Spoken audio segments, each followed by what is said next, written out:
Now, on this week's episode of Raw, we got new tag team champions in AJ Styles and Dragon Lee, which was really hype. So AJ Lee is now tag team champions. And then we got a new number 2 contender for the World Heavyweight Championship. Seth Rollins is officially injured and he's going to be out for a while. They stripped him of the championship. They stripped him of his title. So Seth Rollins is no longer World Heavyweight Champion. And CM Punk, who earned the opportunity, is still up for contendership. So he will be facing off against the number 2 contender, which we found out tonight was Jey Uso. He will be facing off against Jey Uso for the World Heavyweight Championship at Saturday Night Main Event. But besides that, though, on this show, we also got some other titles being defended, which was pretty neat, which was pretty cool. And I enjoyed that. I liked that aspect of it. But besides that, though, Raw overall, it wasn't anything incredible. It wasn't anything crazy, but it wasn't terrible by any means either. It was a right smack in the middle show. It was like right in the middle, okay? Average. It was an average show, like a solid right in the middle.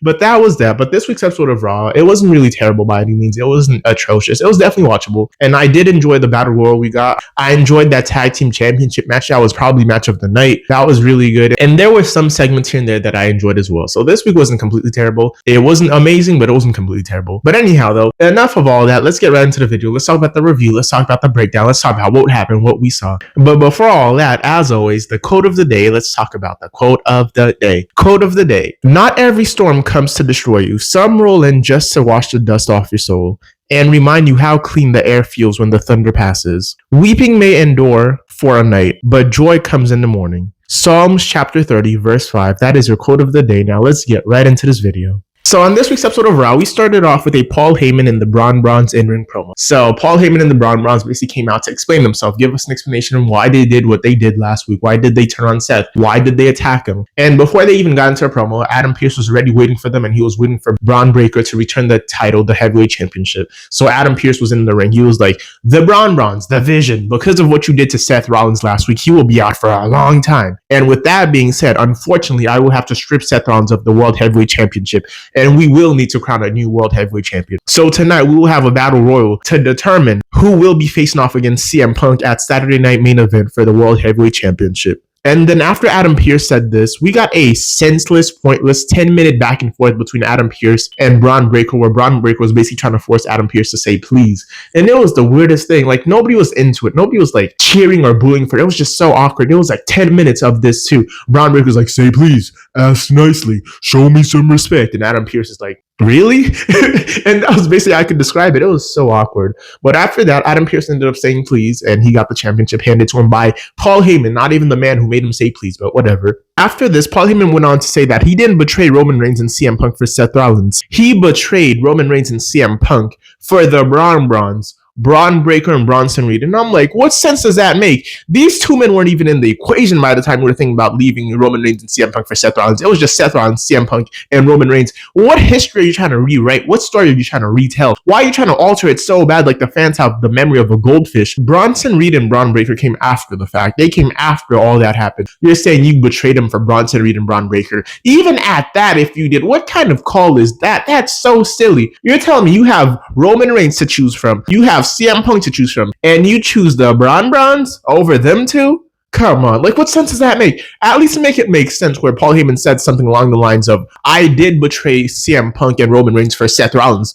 but as soon as I got into the vision, I realized Seth Rollins wasn't the actual leader. I realized that Seth Rollins wasn't the biggest threat. There was something even bigger, something even better. So I had to make the right call, and I'm not going to stick around to see this crash and burn. Something along those lines. But you're telling me Bronson Reed, Braun Breaker weren't even in the equation. You're telling me you left CM Punk and Roman Reigns for Bronson Reed and Braun Breaker.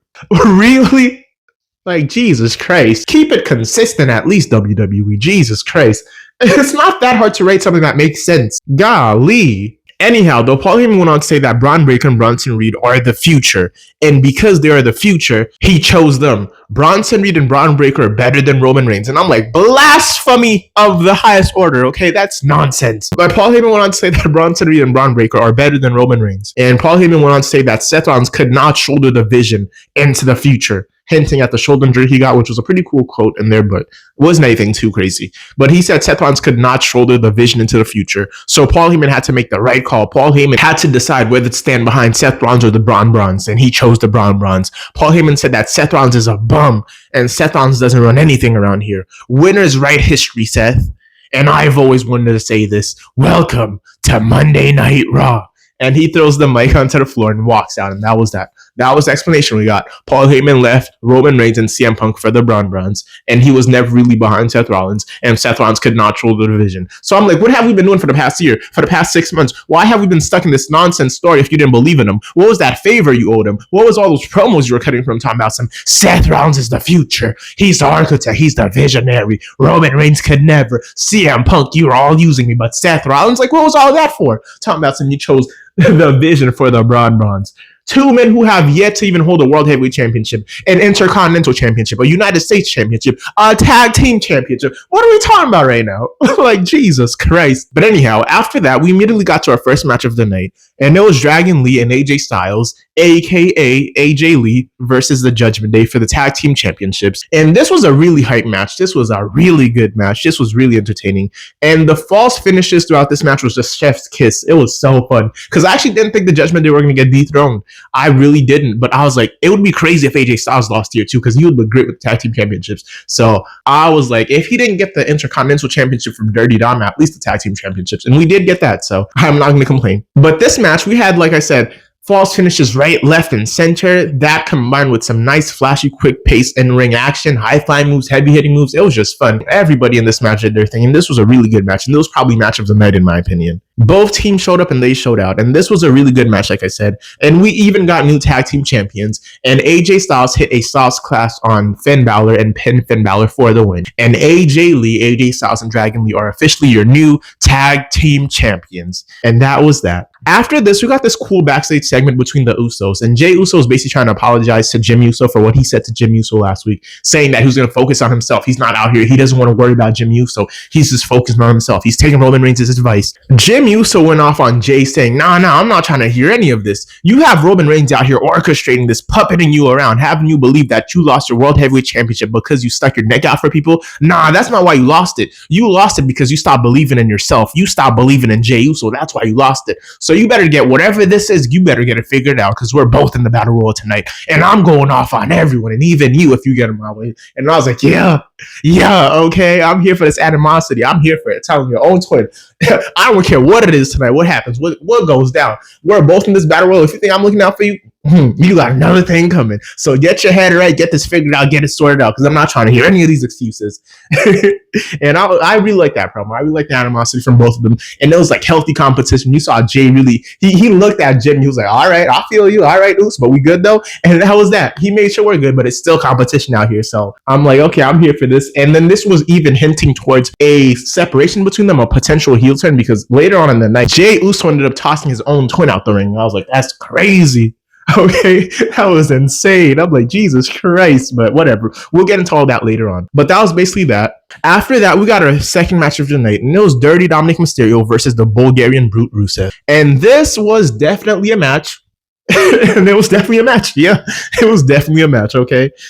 This match was all right, honestly. Nothing crazy, nothing special, nothing that you would even want to rewatch, honestly. But it was all right. It definitely happened. It was definitely a match on Raw. And that was that. Rusev basically bullied Dominic Mysterio around the ring, around the arena for most of this match. And that was that. That was basically the whole story I was being told. Rusev is bigger, stronger, and meaner. And we already knew this. And Dominic Mysterio was just acting like a scaredy cat, running away from Rusev, getting tossed around the ring, getting tossed around the arena, and using heel tactics, cheap tactics, trying to cheat and stuff like that. And that was the match. Everything you'd expect. But anyhow, though, at the end of the match, due to interference from Penta and cheap tactics from Dominic Mysterio, Dirty Dominic Mysterio was able to hit a low blow on Rusev for the win, and Dirty Dominic Mysterio retains his Intercontinental Championship. And that was the match, and that was that. Really not much to say about it besides that. After that, we got on to our third match of the night, and it was Maxine Dupree versus the man Becky Lynch for the Women's Intercontinental Championship. And let me tell you, when I say there is absolutely nothing to be said about this match, there is nothing to be said about this match.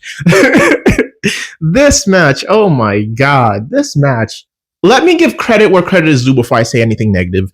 This was probably one of Maxine Dupree's best matches that she's had, that she's performed in. Okay, I'll clap it up for that. She didn't really botch. She had some fun moves. The fans were really behind her. They were cheering for her, so that was cool. That was great. She did her thing. She tried her best. She did her best work in this match that I've seen so far from her. So she is getting better. I'm going to clap it up where it's due. I'll give credit where credit is due there. So clap it up, clap it up.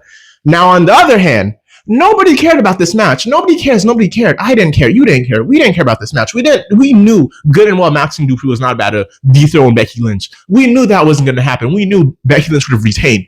But the thing that really bothered me is that the man, Becky Lynch, the man, a former women's heavyweight champion, was struggling to beat Maxine Dupree. She even had to win via disqualification. She didn't even win via disqualification. As a matter of fact, she lost via disqualification from hitting Maxine Dupree in the face with her championship. I'm like, you're telling me Becky Lynch is struggling to beat Maxine Dupree one-on-one. Does that even sound logical to you? The man, Becky Lynch, multi-time champion, world heavyweight champion, intercontinental women's champion, tag team champion maybe, and you're telling me she's struggling, NXT Okay, struggling to beat Maxine Dupree. I guess like Maxine Dupree's the new big threat out here. Everybody watch out. She's coming for all the championships.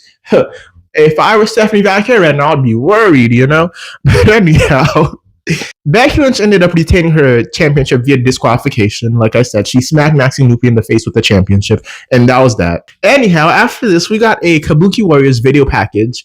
And they're basically on the screen cutting a promo saying that they've already dealt with Io Sky. They've dealt with Rhea Ripley. They're moving on now. They don't have time for this. They taught Io Sky a lesson. They taught Rhea Ripley a lesson. And now it's done. It's over with. And now we're on to bigger and better things. The Kabuki Warriors ended up saying that they wanted gold around their waist. They wanted tag team championships around their waist. And they basically put the women's tag team champions on notice saying that we're coming for gold. We're coming for the championships. So yeah, the Kabuki Warriors are back. And that was that. After this, we got on to our fourth match of the night. And it was Stephanie Vaquer versus Roxanne Perez. And this was probably one of the most boring Stephanie Vaquer matches I've ever watched. And I'm pretty sure the only person to blame for that is Roxanne Perez.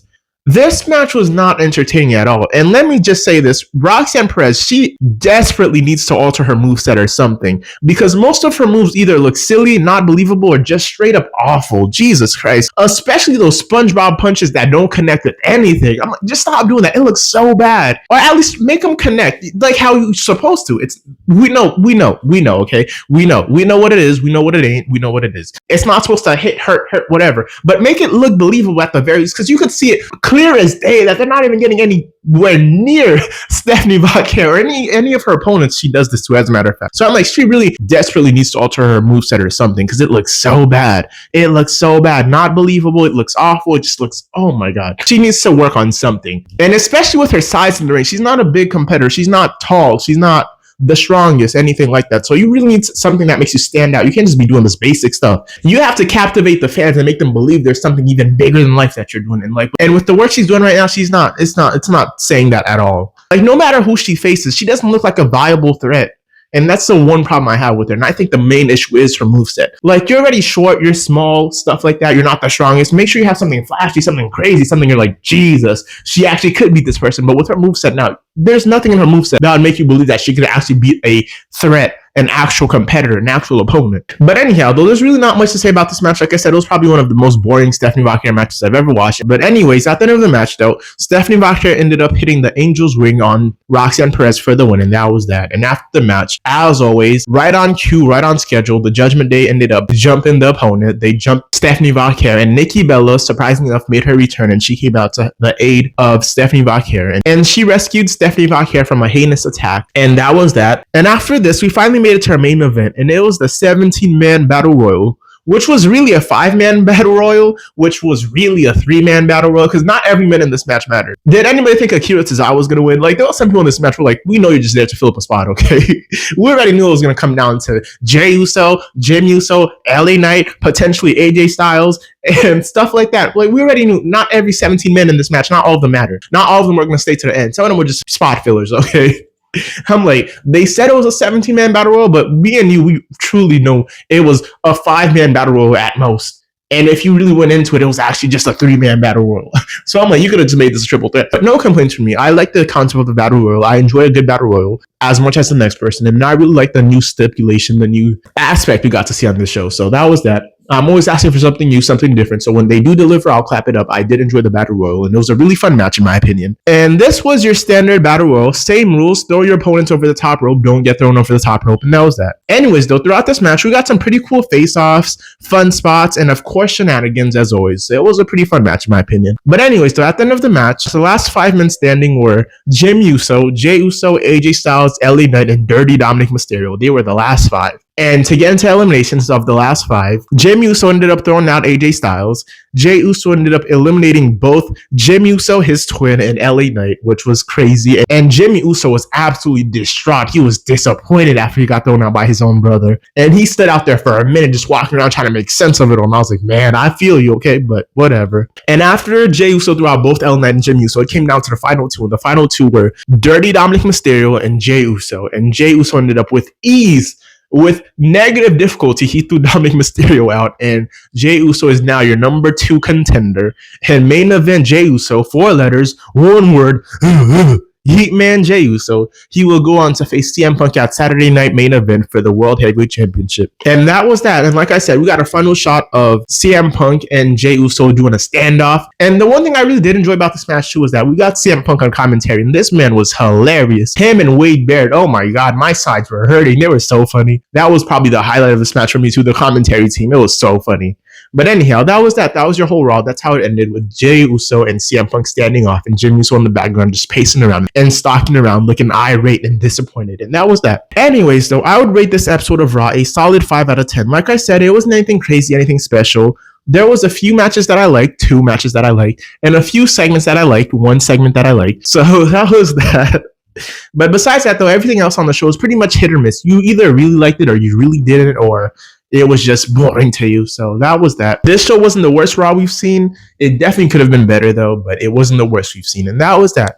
Anyway, though, that was your breakdown, and that was your whole review of this week's episode of Raw. Thank you for showing up. Thank you for hearing me out, and thank you for being here. Like, comment, and subscribe if you want to. Like, comment, and subscribe if you'd like to. And like, comment, and subscribe if you choose to. As always, it's been a pleasure. I'm out.